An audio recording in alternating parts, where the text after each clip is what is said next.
Stephanie was the go-to person if you needed anything. Stephanie was an amazing mother and was absolutely proud of her daughter. Like Officer Brown, Lisa Harder, a Marine recruit, died too young, leaving behind 2 young sons.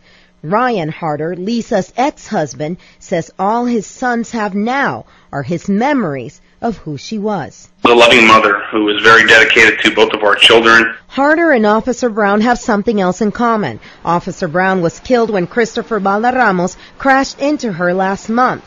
We first reported that he had been drinking at the Flying Saucer and purchased 10 pints during the 5 hours he was there the night of the crash. Lisa Harder was killed last year when her Marine recruiter, Sergeant Marco Cerda, crashed the car they were in after drinking for close to 4 hours at the Flying Saucer. Harder's ex-husband is now suing the Flying Saucer in the name of his 2 young sons, 7-year-old Justin and 4-year-old Devin.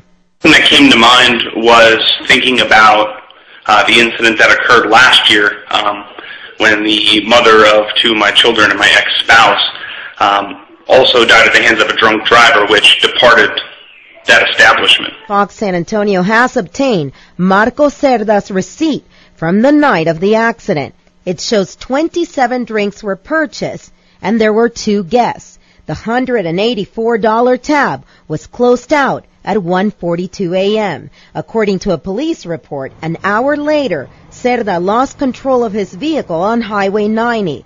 It then rolled several times, instantly killing Lisa Harder. Our children will now have to go through the rest of our life and their children without having that mother or grandmother in their life. TABC investigated and has closed the investigation on the Flying Saucer for Harder's death. No action was taken because all servers were certified as required by the TABC. As for Officer Brown's death, TABC is still investigating Oak Hills Tavern and the Flying Saucer, the 2 places Valderramos was drinking at that night. They were just making a judgment call, and that, sadly, the only provision that the ABC has is they put the onus on these young girls to make a call that is very serious. Lieutenant Craig Smith of the Texas Alcoholic Beverage Commission says anyone serving in Texas must be certified and know the signs of intoxication. Unsteady on their balance, red eyes, slurred speech, those type things.